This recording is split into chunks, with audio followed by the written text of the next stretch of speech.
So which brings us to the question of what is post-supersessionism, and I'm becoming aware that you have a much more, or rather, I have a much more cynical view of theology than perhaps you do.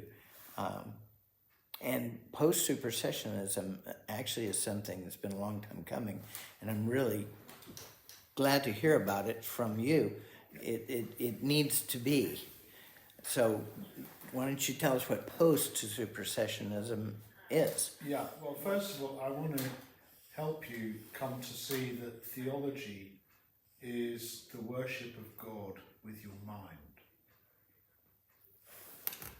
The basic Greek word, theologos, is speaking about Theologos, God. right. So whilst you're doing theology without realizing it. You've written a book about the right way to understand God. You are a theologian. In fact, my first book was entitled The Writing of God. Yes. Which is theologos, right? Well, the writing is not logos. It's about, what's the Greek word for write? It's katav. Yeshav. Katav. What's to write? Katav. Grapta. In Greek. We get You're doing Greek. Yeah. Okay, gotcha. So theography is the writing of God. I just invented. But theology, rightly understood, is the worship of God with your mind. Mm-hmm. It is, to me, the queen of sciences. So that all these other disciplines, including the disciplines of biblical studies, systematic theology, everything, but also the right understanding culture, anthropology, social psychology, all of these things contribute to us speaking about God. Post-supersessionist theology is theology that looks at God's purposes for Israel and the nations in the light of the coming of the Messiah and sees an integrated picture which 2,000 years of supersessionist theology has divided. Right. And even the best aspects of the supersessionist tradition, which is the people who still wanted to keep Israel in the picture. Mm-hmm.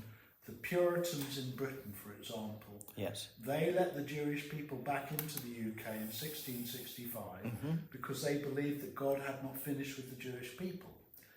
The dispensationalists, the Plymouth Brethren, John Nelson Darby, they believed that God was going to return Israel to the land. And there's always been some groups who've had a high view of Israel and a future for Israel. But they've still been operating from what I call a fundamentally supersessionist view of the nature of the covenant with Israel. Post-supersessionism,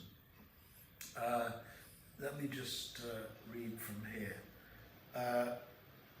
Post-supersessionism is really a family of theological perspectives. It uses, I'm talking from the Society for Post-Supersessionist Theology website here. Mm-hmm. It says that the Society for Post-Supersessionist Theology understands post-supersessionism as a family of theological perspectives that affirms God's irrevocable covenant with the Jewish people. It can't be taken back or renounced, as a central and coherent part of ecclesial teaching. Now, there has been no major theological articulation of Israel as a central and coherent part of ecclesial teaching for 2,000 years. There hasn't. So you are really beginning at the beginning again. Yes. With what's called the epistemic foundation of the election of Israel and the epistemic foundation of the Messiahship of Yeshua. It has created in the Christian church what I call the schizophrenic church, that cherry picks from the Old Testament and what it wants and ignores the rest, because the law has been fulfilled. Yes. As part of supersessionism, that you don't need, and these are people that often consider themselves the most literal minded about taking every word of the Bible literally, but yet they clearly cherry pick. Yeah, but you've got to be even more radical in your criticism. That's not radical enough. No, it's not, because you haven't seen the theory behind it. Uh, You're saying, why are they picking these cherries but not those cherries? oh yeah, well I And can. they're really picking cherries where they should be picking apples. Mm-hmm. They're on the wrong tree. Yeah. So a post-supersessionist framework gives you a completely different starting point. Exactly. And the other problem with your view is that your view is basically negative. You're criticising other people rather than you're positively affirming something. That's true. I struggle with that. Yeah. It's hard. Yeah. It's hard with the years of study I've done of say the Inquisition in Spain. It's really, really hard to have a positive attitude. So stop reacting against what you don't agree with and start affirming what you do agree with. And I'm giving you a lifeline here. I'm giving you... And I appreciate it. I'll take it. Yeah, because you will then make the step into... I mean, you're going to have to read this stuff. But you'll I can read. That it says this. It's a family of theological perspectives. In other words, some people are Catholics, some are Protestants, some are Messianic Jews. Some are even very liberal in their anti-colonial or anti-racist, or they're saying that the Bible has been used as a means of imperialist domination. Mm-hmm. Now, they may not even be born-again believers. Well, you have the Klan in the States who had actually a chaplain who interpreted the Bible to justify their violence and discrimination against racial minorities. So these are the white supremacists. Right. And in fact, there's a strong connection, unfortunately, in some people's minds between having a high view of Israel and a high view of America. And even people like Donald Trump. Say it again. You haven't quite understood it, because these white supremacists who are, or like in South Africa, they justified apartheid by prioritising Israel against the nations. That's not what post-supersessionism is. What post-supersessionism is almost the opposite. It's saying that when the church deprioritised Israel, it was culturally imperialist and it was writing Israel out of God's plan. And that's a great description. Just like white Christians have written Negroes out of God's plan. I think you should use the past tense. I don't think you can find any of that today. No, in but the United States. What I'm saying is that is to try and explain why some post-supersessionists are not born again. The only way to maintain a structure like slavery is to have a theology, if you will, or a belief system that those people are subhuman, and that therefore that justifies keeping them in bondage. Yeah. So, and I'm saying this because my personal experience is I get attacked for retaining a Jewish identity. Yes. By people who call themselves Christians. And that is a survival. They're still doing that. I mean. Yeah. But what the freedom for you is that you don't have to simply disagree with these people. It's much better to use your energy in a positive way to develop a post-supersessionist theology. And let me just finish the quote. It seeks to overcome understandings of the new covenant that entail the abrogation or obsolescence of God's covenant with the Jewish people, of the Torah as a demarcator of Jewish communal identity, or of the Jewish people themselves. So there's a couple of books I'd recommend. I was talking here about the land promises. There's The New Christian Zionism, edited by Gerald McDermott. There's New Christian Zionism. Israel Matters, Gerald McDermott. And I would say that, for me as a Messianic Jew, you'll find that the organising structure I used for my dissertation is that Messianic Jewish theology is 8 different types, but they all believe in these 2 foundations. That number 1, the ongoing election of Israel. Number 2, the messiahship of Yeshua. Now, where you're coming from, and I'm generalising, I'm making an assumption, you're from Texas. You're from you've done some liberal arts education at Texas University. You've trained in languages, but you haven't done your theological reflection. It's set through the lens of what I think, and correct me if I'm wrong, is a progressive or classic dispensationalism.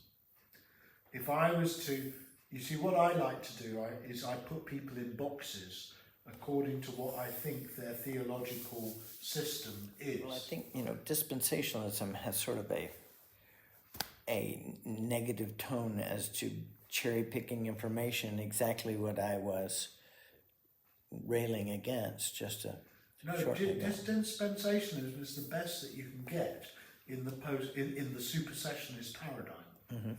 Because dispensationalism has such a high view of Israel that the Jewish people, even though they're not believers in Jesus, are going to be preserved.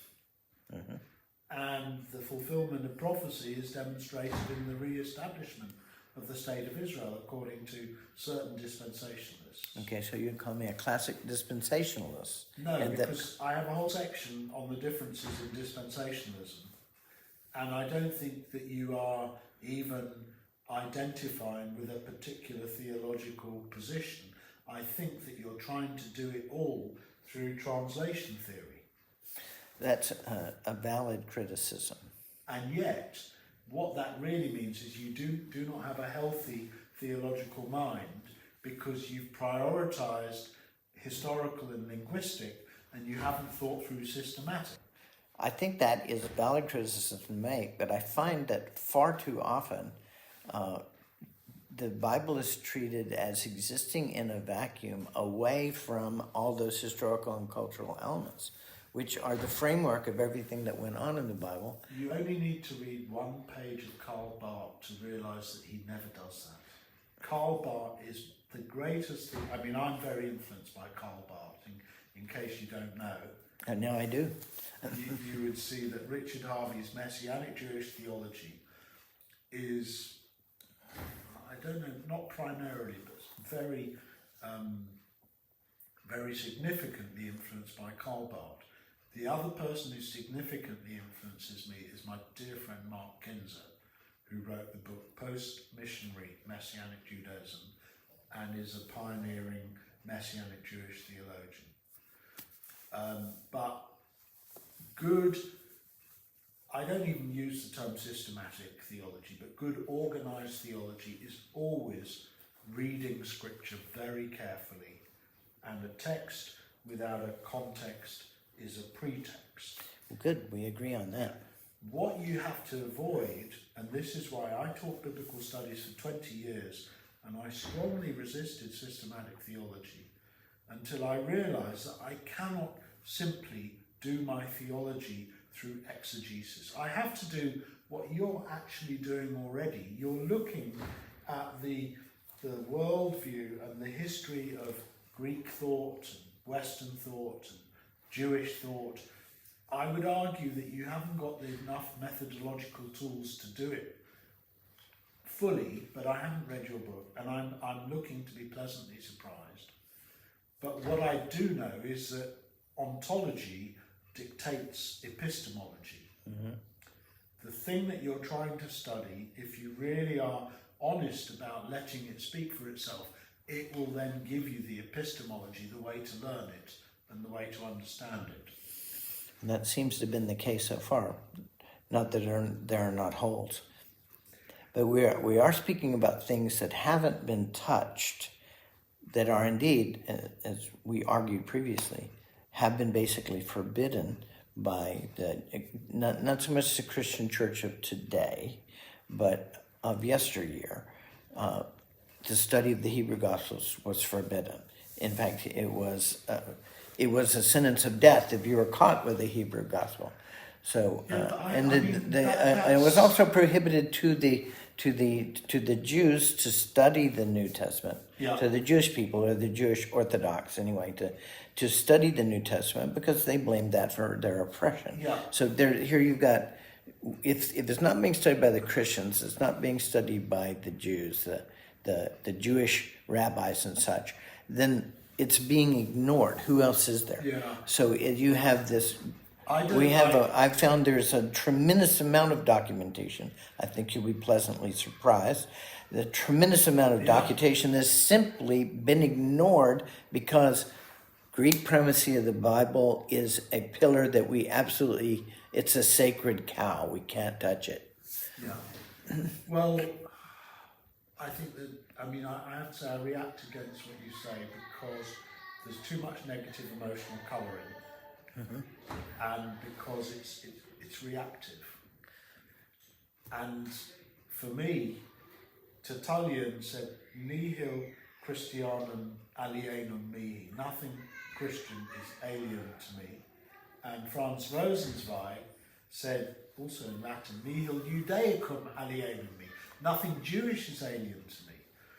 And thoughts are free, and academic freedom is why I'm here pontificating. I've been able to study what nobody's told me I can't study something. They may be difficult to access, but that doesn't mean you can't study it. But the other thing I want to and I can see now where my job is for you, it's to give you the freedom to do positive theology rather than negative. I would like that. And when you say to me there's these things that have been hidden, or they're in the Hebrew Gospels that we haven't been able to study them, write the list out of the 10 top topics, not just the individual translation issues, but what are the 10 key ideas? Right. And I still haven't told you what supersessionist theology looks like. Right, let's... Because I've said it's a family of theologies. But for me, as a Messianic Jew, it's particularly about the nature of the whole. Well, I'll start with one thing: ecclesiology, the way that Israel and the nations are to be united and reconciled and co-heirs and co-partners in the body of Messiah. It's not a sin to be Jewish. It's not a sin to be not Jewish. I love the Greeks. I love the Romans. I love every nation. And what I'm teaching, I teach it here. This is called All Nations Christian College. It's no sin. Which I also believe to be atypical, although you have a different viewpoint. Well, I would say this is the cutting edge, the leading edge of mission theory and mission training. I can certainly agree with that. And the fact that they have me as a nice Jewish boy teaching here is because they believe that that's important. Mm-hmm. Now, again, you've come from the other side of the pond and you've come from your own stream. Yes. And I'm in a very different, I go all over, so but no, I would say that this is, I'm, if I can use the word proud, I'm proud of being part of a tradition. I'm only handing on what I've received. I've got a few ideas of my own, but I'm basically here because they think that I've got something to contribute to the whole church, which is Israel and the nations united in the Messiah. Now, the problem with supersessionism and with dispensationalism is it doesn't have that model. It says God's finished with you, he's working with us, or it says God's kept you on the shelf and you have a role, but the church is slightly different.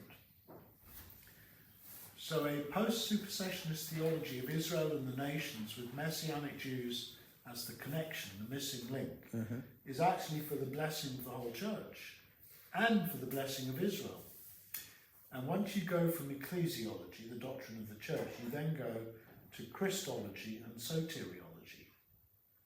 And again, I'm using the technical terms for these subject areas in what they call systematic theology as opposed to biblical or other types of theology. Christology means you have to rediscover the Jewishness of Jesus. Yes, there you go. And you also have to rediscover the Jewishness of God. That's very well put. Yeah. I think it is truly said that if you hate Jews, then Yeshua was a Jew. Yeah. There's got to be some of that hate that goes in his direction. And Yeshua said, if you hate me, you hate my Father. Yeah.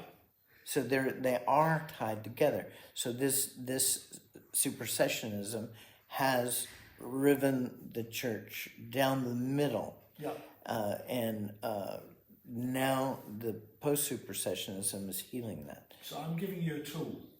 And I love that. Yeah. I'm very appreciative. And also, not only Jesus was Jewish, but he is the same yesterday, today, and forever. He was Jewish. Which is means Jewish. He is to come Jewish. He's still a Hebrew rabbi, welcoming everyone, slave and free, Gentile and Jew, into the family of God, into the family of Abraham. That's right. And then equal. So this is we're not unequal because we're grafted in. We are, and you're now coming to the next step of the argument, which is the doctrine of the Trinity. Yes, well, because if Jesus is Jewish, there is that. Is only 1/3 of God Jewish, or is all of God Jewish? So this now takes you into a realm of systematic theology, and here I do blame the Greeks. You'll be glad to hear that I do attack the Greeks, because my teachers attack the Greeks for trying to do abstract theology and without the incarnation of God in Jewish flesh. Yes. And this has been, most people, I would suspect, do not realize, Christians do not realize that the Trinity has been very much debated, very much in conflict since its initiation.